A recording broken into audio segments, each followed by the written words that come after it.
Oh, hey there, everybody. Welcome to Respawn Name Fire, Kick-Ass Reverend Gaming Podcast from RAF of Idiots. I'm one of your hosts, Adam. He's doing it all from downtown. He's on fire. And today I have with me Alex. What's on the top of your shelf, Kozina? You'll find out. Possibly next weekend. Depends how soon my standing desk extender arrives. I don't know what it's actually called. It's a standing desk thingamabob that turns your normal desk into a standing desk. Very cool. You know what's really the most interesting part is I did that whole intro without. By the way, Smitty, Chad's not here. The mice... No, wait. He's the cat. He's away. So us, the mice, will play. I did that whole intro without looking at my thing because I didn't have my thing up because I'm doing 10 things at once. Catch us live on twitch.tv/AfroIdiot Sunday evenings at 8:30 Eastern Time. YouTube podcast services Tuesdays at 9 a.m. Chad's dead. Upcoming on today's show, basically a lot of news that came out around Nintendo Direct. There's some things that aren't related to Nintendo Direct. Maybe E3's dead for real. But first, we'll just get into it. Nintendo Direct thoughts. It happened Wednesday? Last Wednesday? Hell yeah, it did. It happened Wednesday morning. Yeah, and we decided to do it the same way that we did the Summer's Game Fest stuff, where it's like, hey, what is interesting to you? And we're going to talk about that instead of just going through a list. So, Alex, I'm going to let you start first because I am multitasking 5 different things and I need a second to catch up. Sure. So, I do want to say right up front, I thought this Nintendo Direct was good. I think that the first 10 minutes or so were a little bit rough. There were a lot of announcements in those first 10 minutes that I don't think really spoke to myself or anyone else. I thought the news concerning the Pokemon Scarlet and Violet DLC, it went on for too long and it didn't contain enough pertinent or super relevant information that I feel like most of us really wanted out of it. But I felt like once it got to the halfway point, the Direct really kind of hit its stride. And once we got into the final 10 minutes, I thought it was like bam, bam, bam. Good announcement after good announcement. Ultimately, the announcements out of this Direct that I think matter the most, a lot of them are very Mario-centric, Mario franchise-y announcements. And if you're not a fan of Mario, I can see why you might walk away from this Direct being like, this wasn't really for me. But it can't be denied that the quality of games shown off and announced in this Direct were great. But the first game I actually wanted to talk about that piqued my interest in the Direct was... Yes. Quick question before we go on. Yes. I agree with your sentiment about the show. I got a question for you. Mm-hmm. So I understand Nintendo is more of a kid-friendly company, family-facing idea, yes. Right? Does it bother you, the presentation? So I was watching, so I didn't watch it live, because I don't watch most of these live.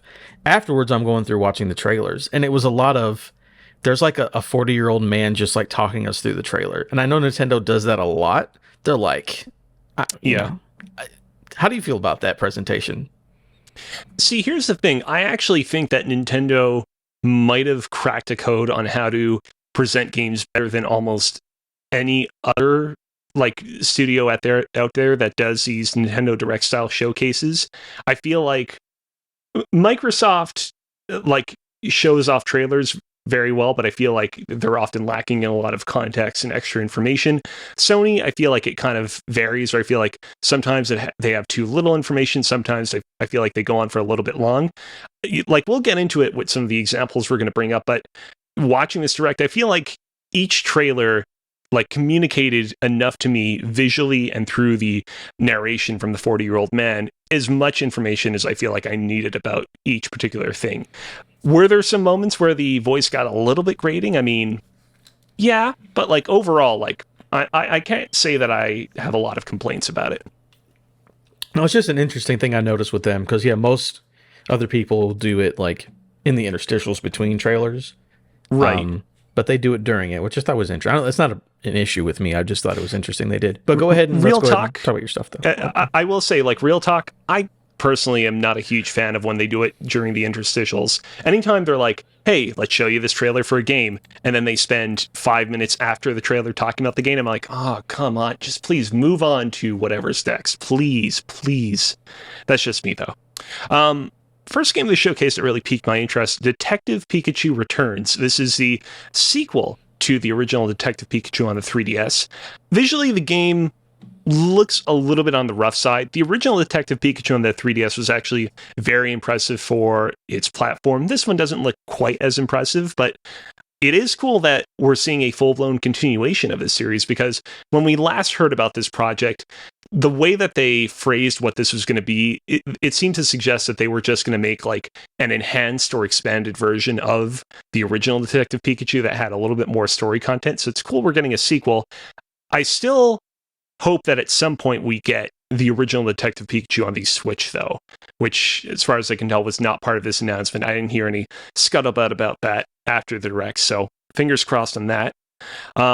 Next up, we got a game that I know Chad would be ranting and raving about if he was here on the podcast to talk about us with it. He pooping himself. Super Mario RPG, the remake. This was a game way back in the day that I actually purchased for $80 from my local used game space so I could play on my original Super Nintendo. It was kind of a crappy situation because this was, I want to say, like 2006 or 7. It was a couple of years before Super Mario RPG was made available on the original Wii Virtual Console for like $8. And so I paid 10 times that amount to play it on a Super Nintendo cartridge. But you know what? Honestly, it was worth it because I had a great time with that game back in the day, and I am really looking forward to checking out this remake.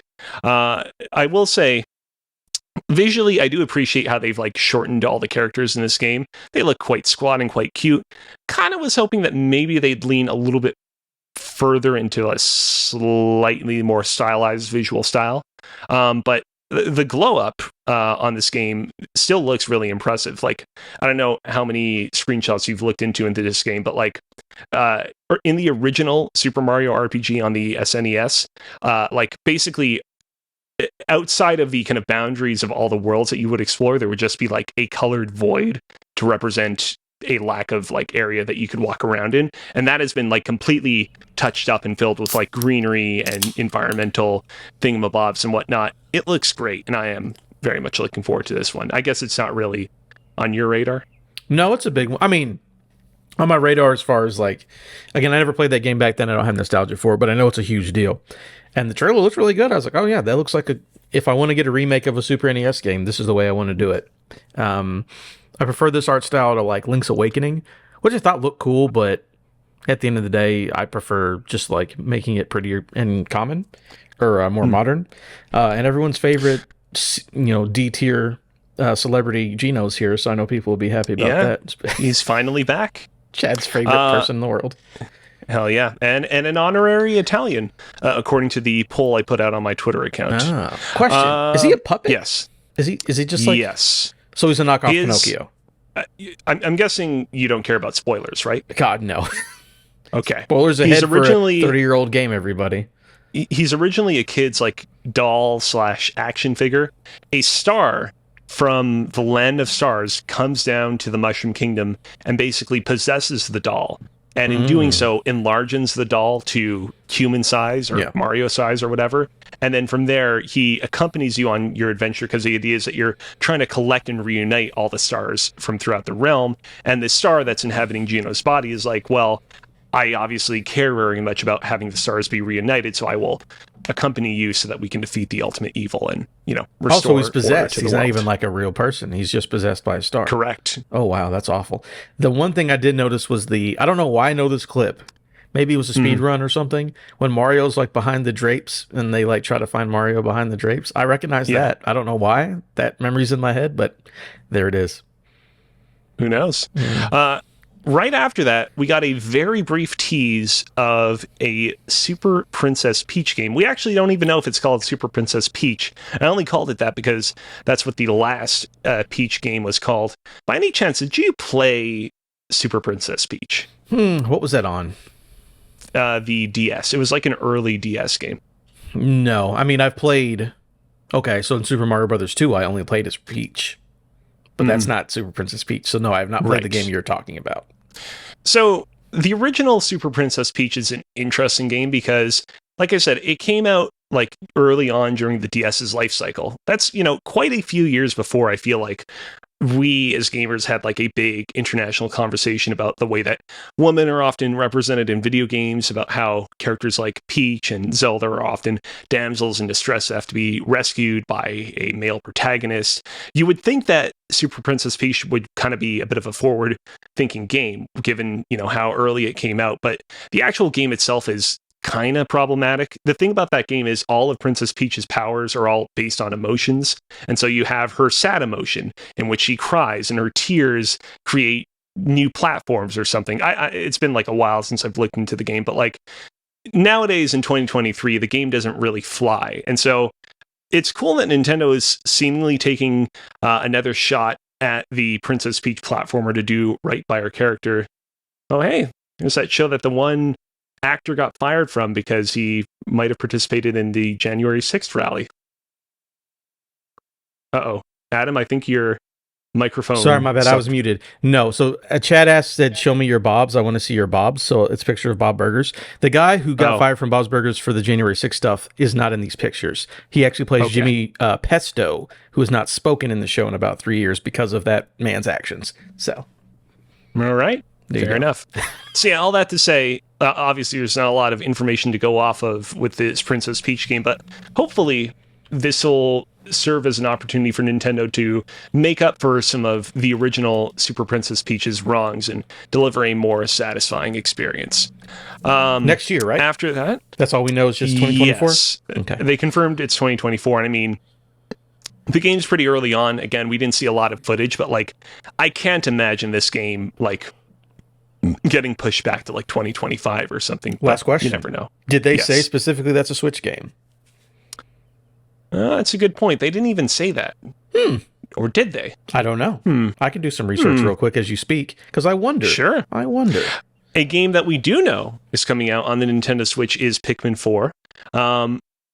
Game looked pretty solid. I gotta be honest, I didn't walk away from their big showcase of Pikmin 4 in this direct being like, oh man, I can't wait. I am 100% going to pick up Pikmin 4 at some point after its releases. I fully expect to have a great time with it, given that I had a great time with Pikmin 1, 2, and 3. Kind of looks like more Pikmin. It doesn't feel like there's a whole ton of stuff in the game that like is utterly revolutionary outside of the stuff about being able to explore the world at night. But I gotta give Nintendo the benefit of the doubt in this case, because they knocked it out of the park the past 3 times. So they didn't do so good with the one 3DS Pikmin game, which was, I want to say that one was Hey Pikmin, but that wasn't really developed by the same team, so I kind of disregard that. Did you get an update on the Princess Peach situation? Yeah, I see like a screenshot for it, and they're talking about it. It looks like a throwback to Paper Mario, but I don't see anything saying Switch or not Switch, though. Yeah, it just says new game 2024. I mean, I could see it releasing on both the original Switch and whatever the Switch's successor is going to be. Nintendo announces solo game. I just can't find anything to say that it is or not. Oh, no, wait a minute. It says for Switch 2022. Okay. I mean, I can see it releasing on both, but we'll talk a little bit about the successor a little bit later. A little bit after Pikmin 4, we got an update on Metal Gear Solid: The Master Collection Volume 1. So here's the thing. The reason why I wanted to bring this up is because in this little announcement trailer about the Master Collection's contents, they revealed that Metal Gear, the NES port of the original game, and the NES exclusive sequel to Metal Gear that's not part of Kojima's canon, which is called Snake's Revenge, I want to say. Yep, Snake's Revenge. Both those games will be included in the Master Collection as well. Now, I'm not a super huge fan of either of the 2 games that we just listed. Don't know if I'll ever play them. But what's significant about this is the last Metal Gear Solid collection that we got back in the day, the Legacy Collection on the PS3, did not have these games. It had the original MSX Metal Gear, and it had the sequel to MSX Metal Gear Solid Snake. But it didn't have the NES games. And that has gotten me wondering a little bit about what might be in Volume 2 of the Master Collection. I know that it's located all the way down here in the sheet in our quest log section, but do you want to jump into your story about the Volume 2 collection? Sure, no problem with that at all. All right, let's see. So MGS Collection Part 2, Sons of the Nano Patriots, from Wesley Yinpool at IGN. Konami has announced Metal Gear Solid Master Collection Volume 1, due out this October. Now the internet has spotted the lineup of games for the unannounced Metal Gear Solid Master Collection Volume 2. Twitter user Nitroid spotted then inspecting the Metal Gear Solid timeline page on the official Metal Gear Solid website reveals placeholder buttons for MGS 4, MGS 5, and Metal Gear Solid Peace Walker. IGN understands this lineup for Metal Gear Solid Master Collection Volume 2 is accurate and has asked Konami for comment. While the entire collection will no doubt excite Metal Gear fans, it is the inclusion of Metal Gear Solid 4 that's of the most interest. The action-adventure stealth game has been shackled to the PS3 since launch, and with Metal Gear Solid Master Collection Volume 2 expected to launch on PC, PS5, Xbox Series S and S, and Switch, an army of newcomers are set to experience Guns of the Patriots for the first time. So, from what insiders seem to understand, is that it's 4-5 Peace Walker. Which makes sense. That particular collection of games is not super surprising. I think a lot of people are still a little bit taken aback that 4 is going to be there, because the whole thing with 4 is that game was very specifically designed around the capabilities of the PlayStation 3 cell architecture. It's one of those games that's always been like, whenever people talk about, bringing Metal Gear games to other platforms, Metal Gear Solid 4 is always such a huge question mark, because it's like, can you even port it out of the PlayStation 3? It seems like it's so like deeply entrenched in did you see what the story the PS3 could do about that the other week, where there was the producers at Konami of like, we made a 360 version, but it would have required multiple discs, and they didn't want to do Konami didn't want to do that. So there is a version of it that could have worked on more general hardware. So maybe that's the version. I don't know. Yeah, that I will say, by the way, regardless of what happens with the upcoming potential port of Metal Gear Solid 4, that port is going to be interesting, because there's a lot of weird product placement in 4 that I don't think is going to fly anymore. Like in that game, Solid Snake straight up has an iPod that he uses to listen to music and podcasts on. Not like, oh, it's like a thing that looks like an iPod. It straight up is an iPod, which when you think about it is weird, considering that like back when it came out in 2008, it was back then on a Sony platform, which you think that Sony and Apple wouldn't work together that well. But I guess Kojima had such like incredible like power that he could sway both companies to make good. Wasn't there also Assassin's Creed's costumes in that game? Am I crazy? I don't know if it was 4. It might have been Peace Walker or one of the other spin-offs from around that time. I thought one of the ones on PlayStation had. I'll look it up, but anyways. Peace Walker had the like bright green Mountain Dew t-shirt, because there was like a Mountain Dew collab or something. Getting back to the Nintendo Direct, as I mentioned earlier, the 2 NES games are coming to it, which originally was not the case with the Legacy Collection on PS3. The Legacy Collection on PS3 was, here's all the Metal Gear Solid games that Kojima was personally involved in up until this point in time. And so the fact that they're breaking with that for Volume 1 makes me wonder. It just makes my neurons fire out into the synapses of space and wonder, could we potentially break a little bit with tradition with Volume 2 as well? Could we potentially get perhaps Metal Gear Acid, Metal Gear Acid 2, Metal Gear Solid Portable Ops, which was one of the other PSP games? The fact that this particular piece of information about what games are going to be included in the Master Collection Volume 2 is based on the presence of these 3 placeholder buttons in the website would suggest that that's not going to be the case, that it is just going to be for Peace Walker and 5, which, doesn't really bother me all that much, because at the end of the day, those are like the 3 remaining Metal Gear games that I care about the most and that most other people care about the most. But like, it would be cool. At the very least, it would be great if we got another opportunity to play Revengeance on modern consoles, because that game had a huge resurgence in popularity last year. You know what's funny? I've been staring at Revengeance in my library. I'm like, should I download and play Revengeance? Because it's just been sitting there staring at me every day. Yeah. By the way, so I looked it up. The Assassin's Creed, it was Altair costume was in Metal Gear Solid 4. Apparently it was very hard to unlock, but it was there. And Chad mentions that Little Big Planet had MGS4 costumes in the game as well. That's right. Yeah, I remember that. Very cool. If it was me, though, Revengeance sounds cool. If we add other games to this Volume 2, Revengeance sounds cool. And what's the Game Boy one that everyone really thinks is good? In North America, it's just called Metal Gear. No. It's called Metal Gear Solid because it came out at the same time as the PlayStation 1 Metal Gear Solid, and so they called it Solid to like tie it in for like branding purposes. In Japan, it's called Metal Gear Ghost Battle. So Metal Gear Solid for Game Boy, aka Metal Gear Ghost Battle. That'd be cool to get one of those. Just give us something weird besides 4 or 5 and Peace Walker. It would be cool. And like that's again another game that people really love that has never really gotten a proper re-release. I want to say it's not on Nintendo Switch Online yet, even though you could conceivably see it coming to that. So no, Chad emulated it and stole it because he's a thief. No, my bad. He bought a copy that didn't work and then was forced to find a workaround to play it. That's what it was.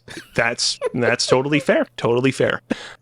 Getting back to the Nintendo Direct lineup a little bit real quick. After Metal Gear Solid Volume Collection number 1, we had Headbangers Rhythm Royale. I don't know if you remember this one. This was the Pigeon I do. I'm going to talk Battle about Royale it. game. I really want to talk about it. Mm-hmm.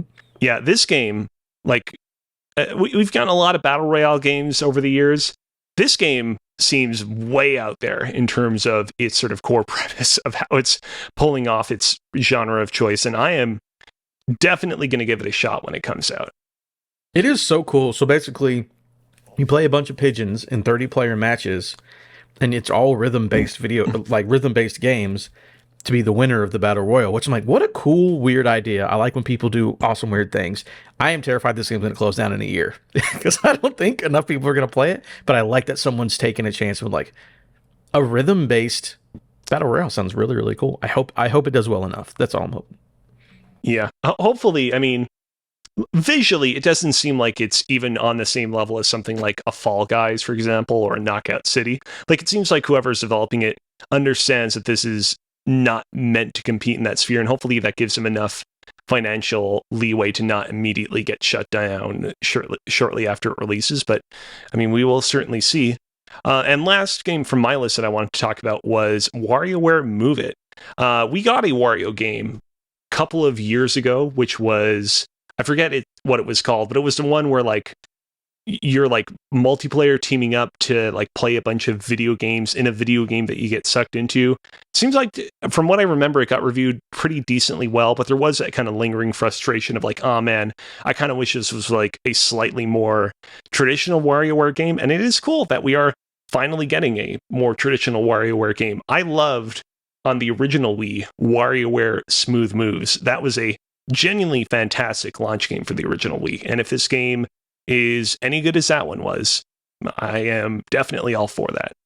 What I like about this game, I feel like we're going to get to in a second based on what you believe is going to happen with the end of this console. I feel like we're getting the end of the console. Like, we've gotten all the big hitters. We've gotten sequels for the big hitters. And now they're like, fuck, games keep selling. Put a WarioWare out. Do 1-2 switch again. Like, I feel like they're like, hey, everything's doing well. Let's get this all out before we move on to the next thing. And yeah, that's the end of my list, but not the end of games that I'm personally interested in. I saw that you'd already put a couple of games yourself on your own list. Yes. And so I figured I'd let you take the wheel on these next few ones. Very cool. Yeah, so for me, I mean, it's the big one, of course, is Mario Wonder, or Super Mario Brothers Wonder, or whatever you want to call it. And I know you mentioned that this Direct seemed kind of Mario focused, but honestly, to me, those were the coolest looking games. Like, I was Mario Wonder takes me back to like, oh yes, I remember playing a 2D Mario game. It just reminds me a lot of just playing Mario games when I used to play them. I haven't played one in a while. So it took me right back. I was like, man, that looks good. Man, that looks good and crispy. I'm very excited for, whatever weird gimmick where you hit this thing and then the world goes wacky, whatever. I'm in for it, guys. I can play as Daisy. Let's go. This trailer was definitely a trip in more ways than one, in that I feel like the first 2 seconds of it was like, oh man, for years we've been saying we want a new Mario platforming game that's not just the super generic, new Super Mario Bros. Style. First 2 seconds, it's like, oh man, looks very reminiscent of that style. That's a little disappointing. And then slowly but surely things get really off the rails in this game. Obviously, we have Elephant Mario, which people are going crazy for on the internet in ways both positive and negative. But then you also have playable Peach, playable Daisy. You have the crazy wonder seeds or wonder shrooms or whatever they are that are making everything super psychedelic. Like, this game seems like it has a lot of great stuff going into it, and I'm definitely all for it. This is one of those 2D Mario. This is one of those series where it's like every single time it's been enough time in between each entry, I'm kind of like, oh man, don't know if I really am craving this right now. But whenever I jump back in, I'm like, man, these games are great. No notes. Yeah, for sure. It's going to be a banger. I picked it up in multiple Fantasy Critic Leagues for basically my entire budget. Next up was Sonic Superstars. A couple interesting things about this is that, like, I like Sonic enough. This looks cool. It looks like classic 2D Sonic, 4-player, up to 4-player local co-op. Looks cool, looks slick. Then the release date got released, and it's supposed to come out 3 days before Mario Wonder. So that'll be a fun week for Alex, who loves Mario and loves Sonic. Who do you love more? I mean, I decide. definitely like Mario a lot more. I like Sonic Frontiers last year. I like a couple of the 3D Sonics.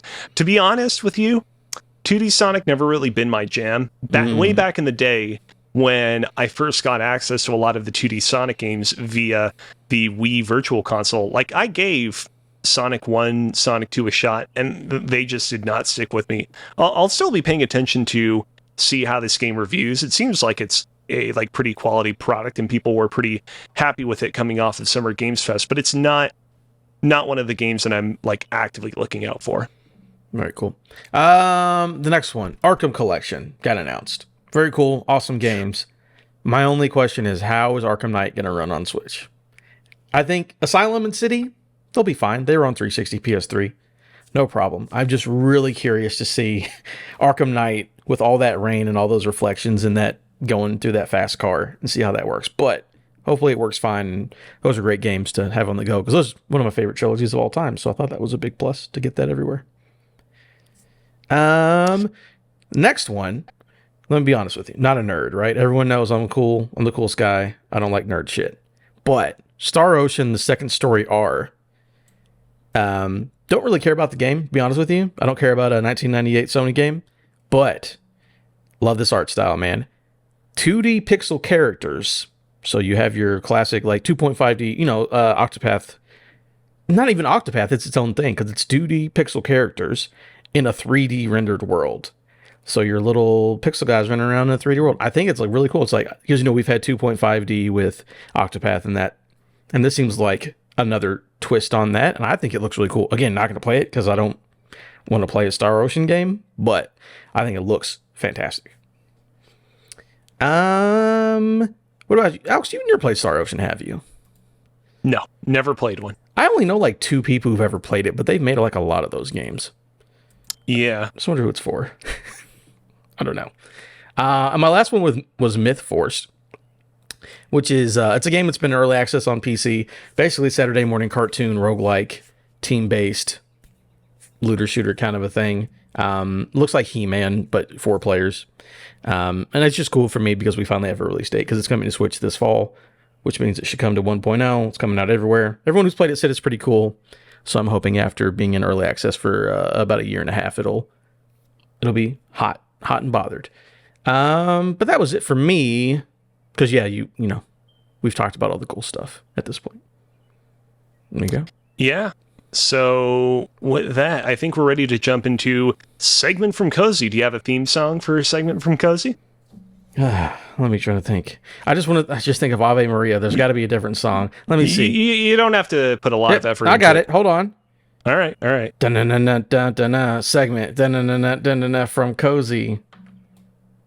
Welcome, everybody, to this Segment from Cozy. This particular segment I'm calling 10 MIA Switch games that could, or still are, no. Hold on. I got that reversed.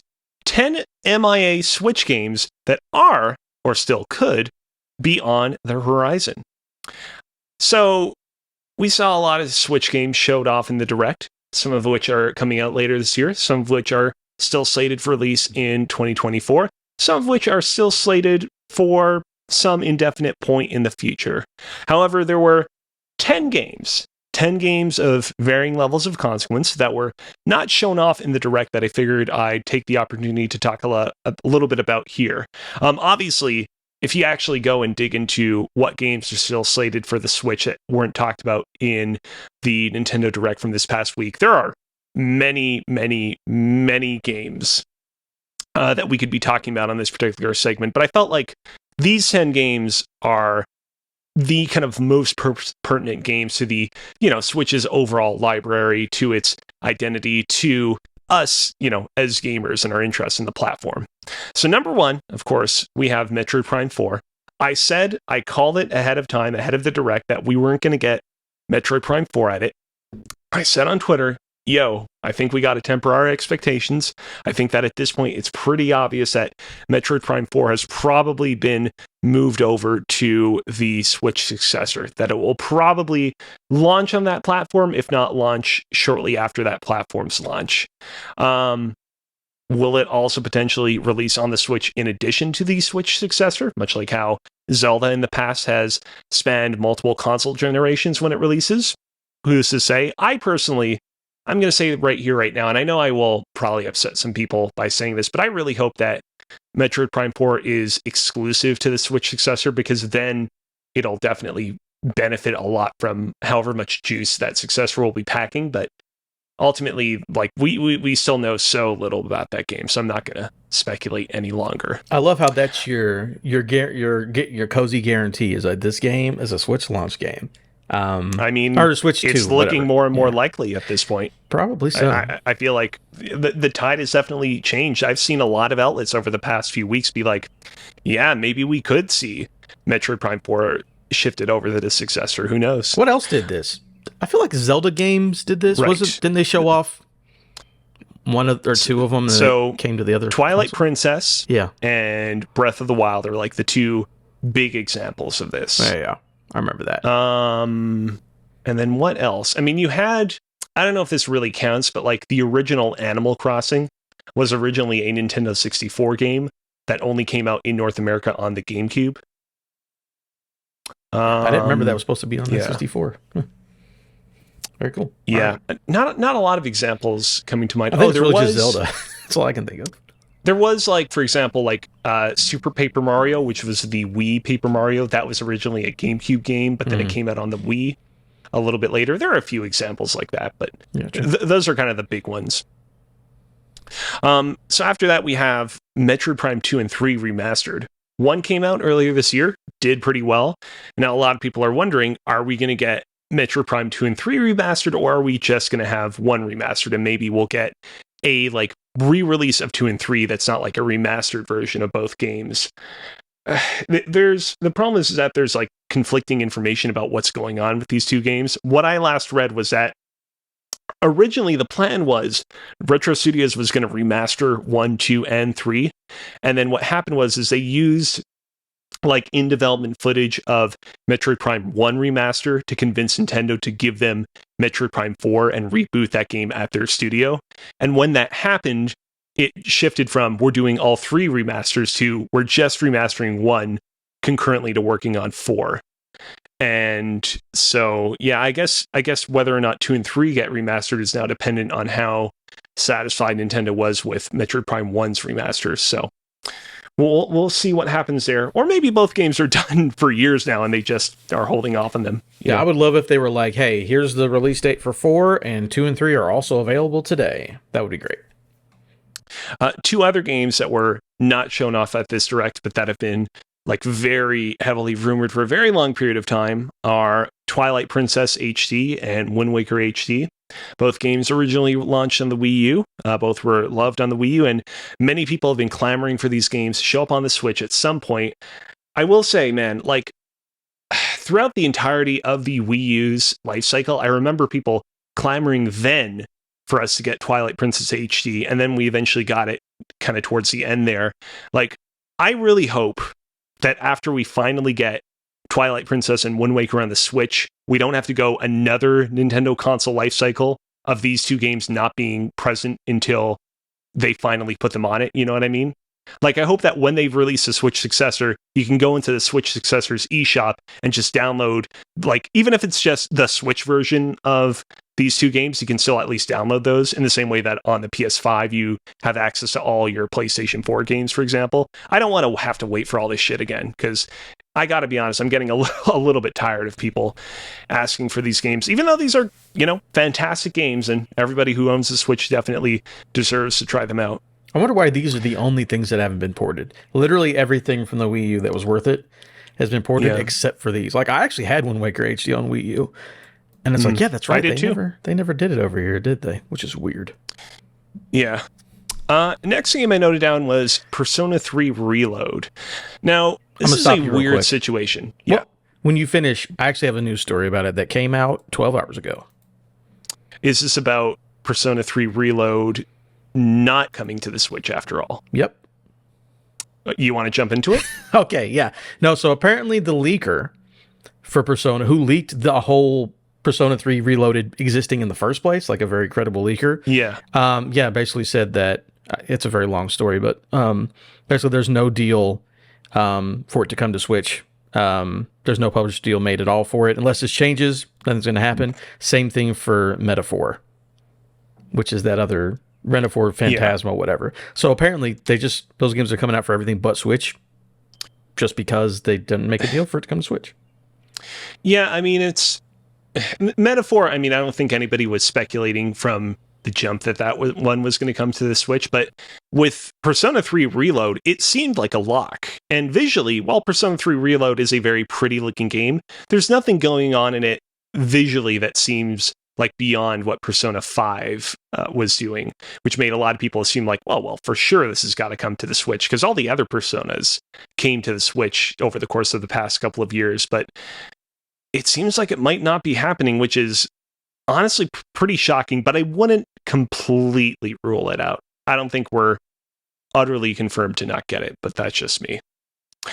After that, after that in the list, I noted down Professor Layton and the New World of Steam. This is a game that was announced at the prior Nintendo Direct that happened earlier this year.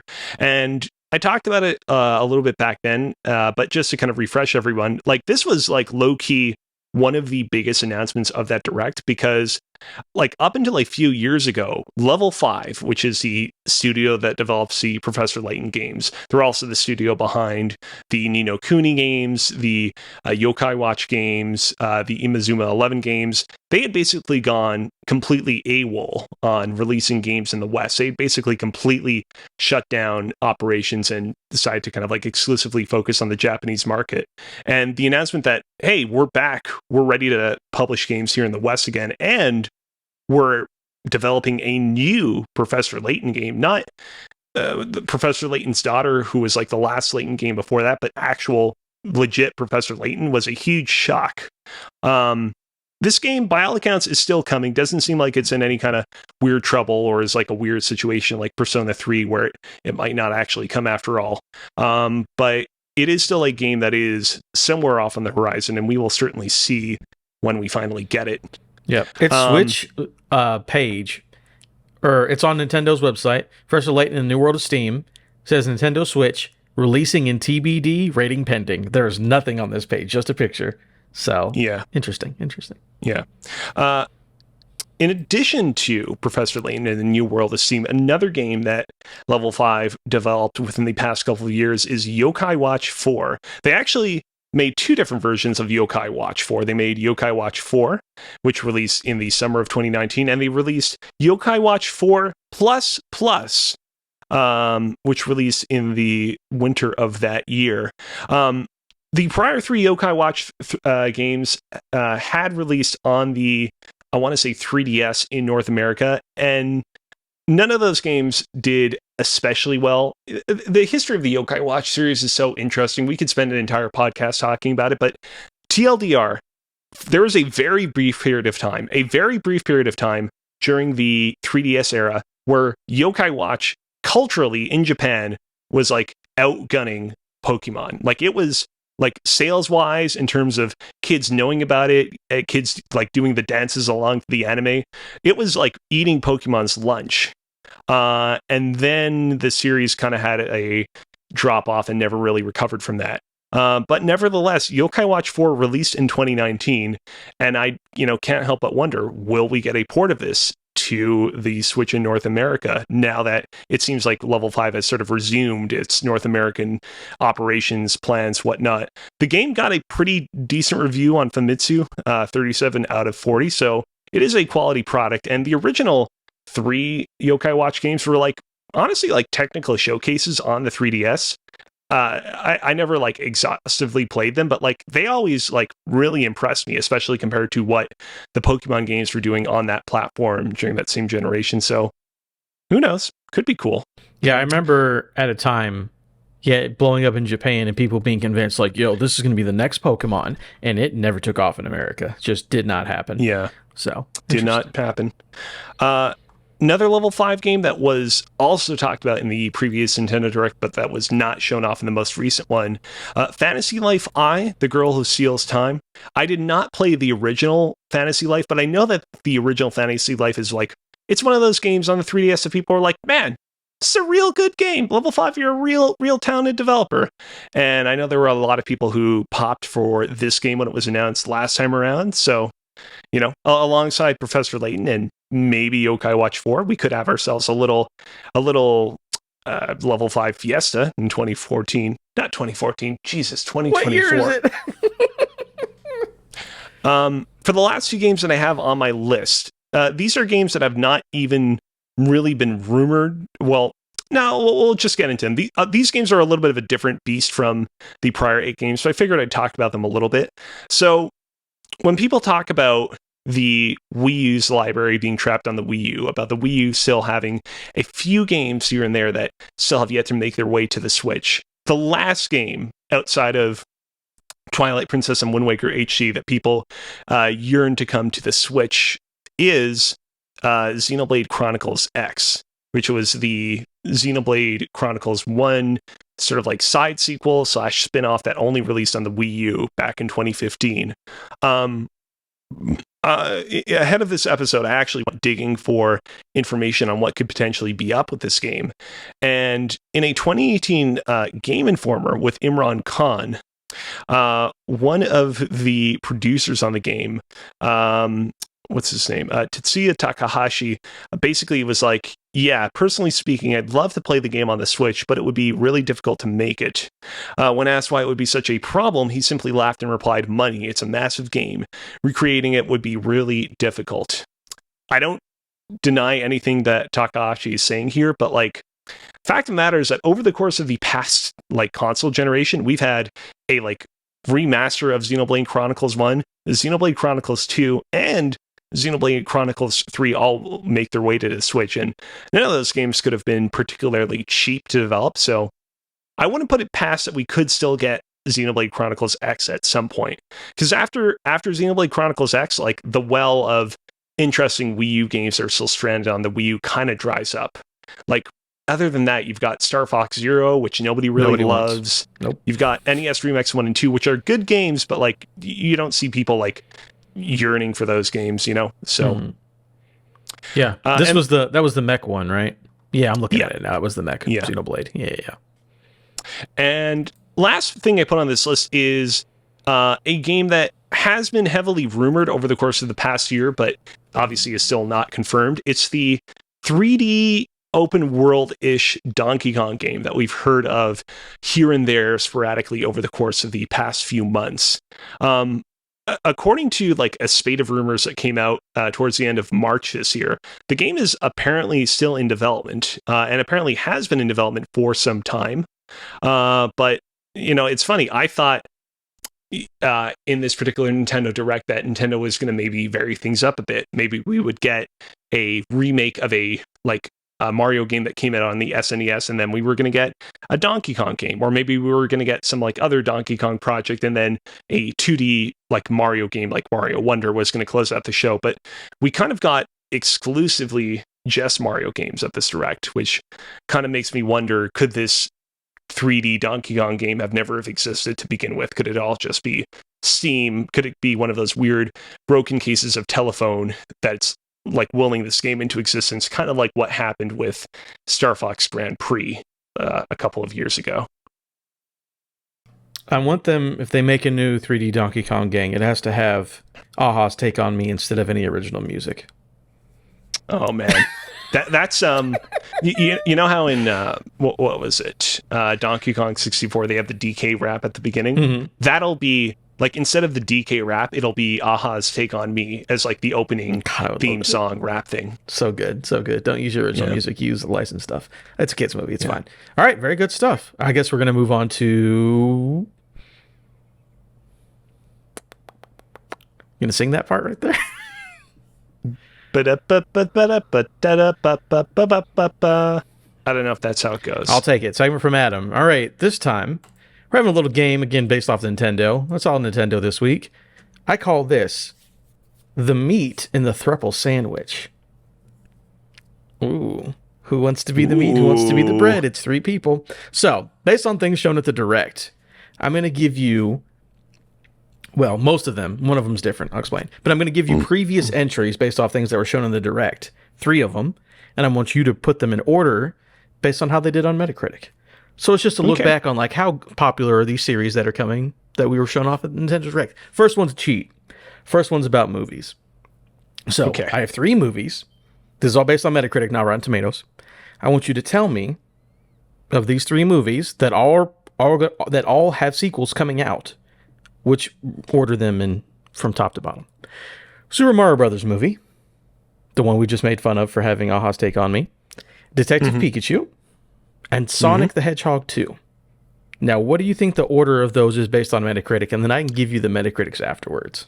Sonic the Hedgehog 2 definitely scored the highest. Okay. Like, there is no doubt about that. Detective Pikachu definitely is in the middle, and Super Mario is at the bottom. Okay. Now, this isn't changing, but I'm going to give you a little more information. Choose the meat, please. Yeah, Chad, you always want to be in the middle. I will say, shockingly, all of these movies are below a 55 on Metacritic. Even Sonic 2. All of these movies are below a 55 on Metacritic. Do you want to keep your same order? So you can see it's probably like critics are kind of rough on kids' movies. Again, audience scores are much higher. It's shocking because, but yeah. I see. I guess that's probably what's tripping me up, because I distinctly remember Sonic 2 on Rotten Tomatoes doing quite well. Or at least, like, you know, being in that, like, I don't know, like 70-ish range of like being, this is not bad. Yeah, for consistency, I did all Metacritic. So you had Sonic as 1, Pikachu is 2, and Mario Brothers movie at 3? Did I remember that right? You know what? Yes. You know what? I'm going to swap around Pikachu and Sonic. I'm going to go Pikachu first, Sonic second, and Mario third. And I am locking in. Okay, so you would say Sonic would be the meat in the thruple sandwich then? Yes. I just want to hear you say it. You did. Whenever you changed it up, you got it right. Detective Pikachu all right. At a 53, Sonic 2 at a 47, Super Mario Brothers movie 46. So, all right in that range. Not too far apart. Now we're going to move on to some video games. Again, these are based on video games. This is the last one of a series, but that were announced at Nintendo Direct. First up, I have Pikmin 3. This is very specifically the Switch version. Metal Gear Solid 5. And Mario 3D World Bowser's Fury, because I believe that's the last Mario game we got. What platform is Metal Gear Solid 5 on for the purpose of this Metacritic? I'll double check it, but I'm pretty sure I just took the highest one. Let me double check just to make sure. Metal Gear Solid 5. It is for Xbox One. It is the highest. The highest score. Okay. I'm going to go... I think that Metal Gear Solid 5 definitely scored highest. That game has a bit of a complicated reputation, but I feel like upon release, everybody was unanimous in loving that game. I think that Bowser's Fury is going to be the meat, and I think that Pikmin 3 is going to be the other end of the sandwich. Pikmin 3 a good game, but I feel like the reaction to the Switch port was a little bit like I don't feel like there was the fire that there was when it originally released on Wii U. I bet if you went and looked at the Wii U Metacritic page, it would be higher than the Switch version. It's just me though. It's not. Really? Yeah. Okay. Let me double check this again, but I'm pretty sure that the Switch version is Pikmin. No, you're right. The Wii U version scored a little bit higher, but not much. Okay. Well, I still stand by my ranking. I'm locking it in. Okay. Well, I'll tell you a little more information. Every one of these games are within 6 points of another game. Okay. So you're sticking with your ranking, though. I'm still locking it in. Okay. I'm locked. Metal Gear Solid 5 is number 1 at a 95 overall on Xbox One. Mario 3D plus Bowser's Fury, 89. Pikmin 3 for the Switch at an 85. So yes, you got that sandwich correct again. Whew. Look at you. Very good. All right, our last one, because I made 3 of them because it's alliteration. Not alliteration. What is it whenever things are numerical? What is it like in comedy? They're like, oh, 3s are funny, but there's like a name. The rule of 3s? Yeah, but no, that's like photography. There's like a math or like a whatever. What the fuck am I talking about? All right. Mathemagical. Yeah, that's what it is. Next up. These are, again, the last version of the video game that was released. These were all based on your segment, things that were not talked about, but that should still be coming to the Switch. Mm-hmm. So I took it off of you this time. So, okay. Metroid Prime 3, Persona 5 Royal, and Donkey Kong Country Tropical Freeze are the 3 games. The last ones are the things that you're like, where are these at? These could still be coming to Switch. What is the order of those games on Metacritic? Persona 5 Royal is definitely at the top. Mm-hmm. That game, like, there was just such an intense passion for that game when it released. Both the original and Royal. It didn't feel like there was really much of a drop-off there. And so that leaves Tropical Freeze and 3.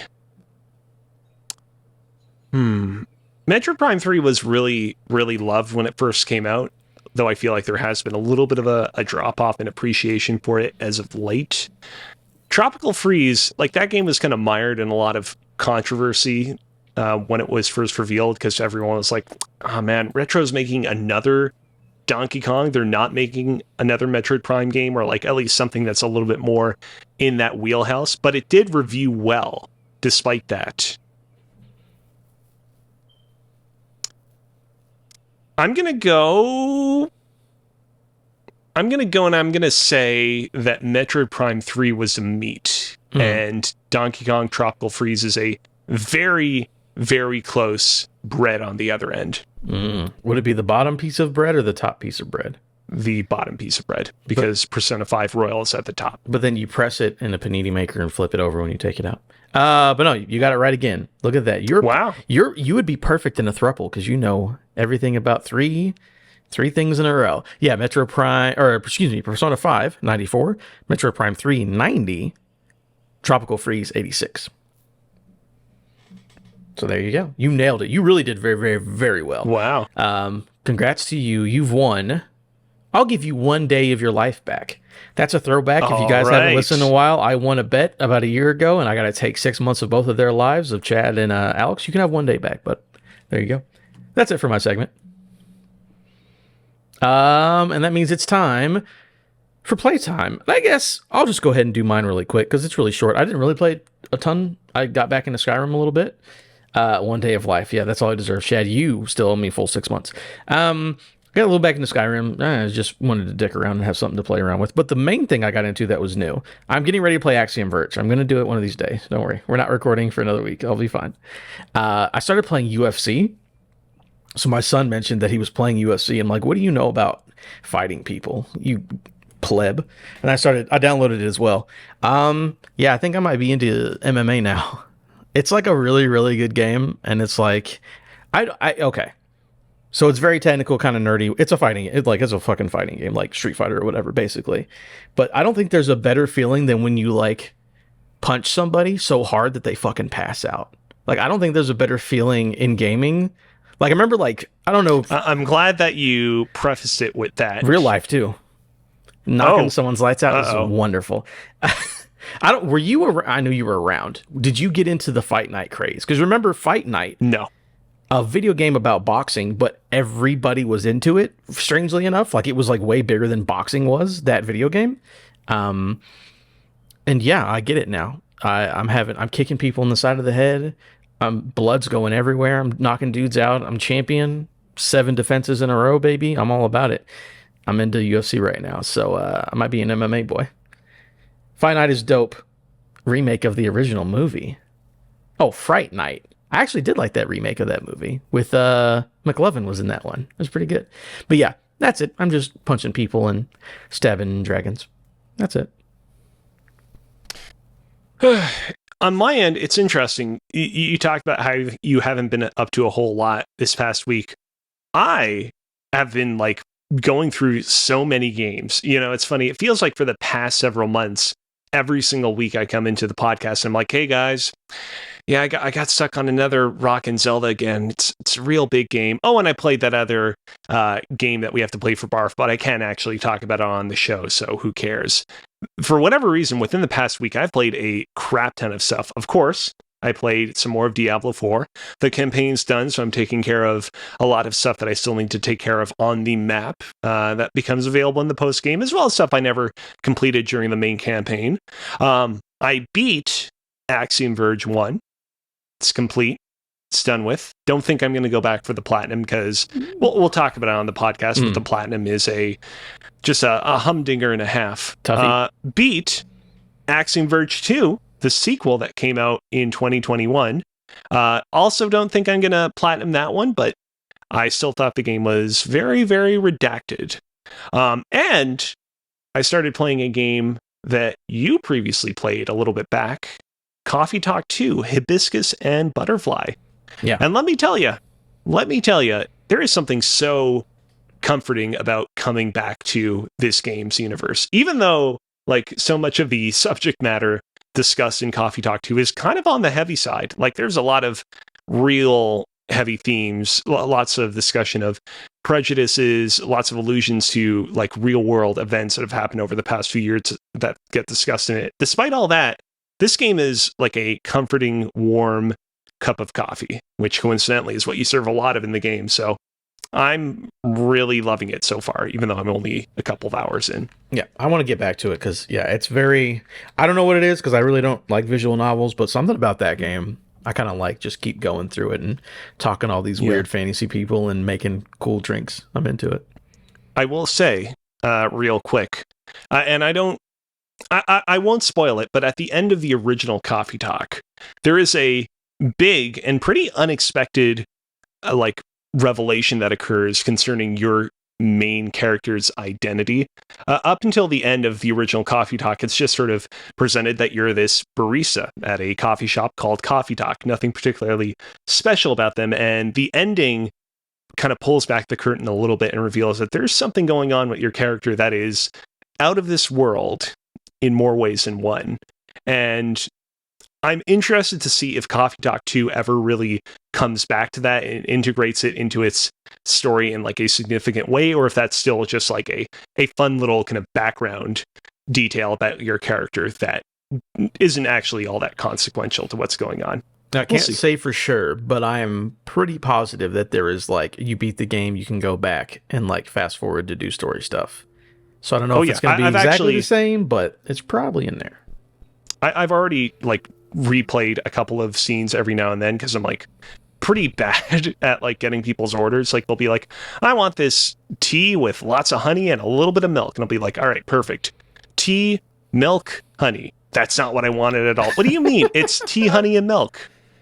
Got to do in the right order. But yeah, no, apparently there is the end of Coffee Talk 1. Let me replay the game, but actually just do the story stuff. So we'll see what they do with that. But yeah, very cool. Is that it then? We just have one more story if that's it.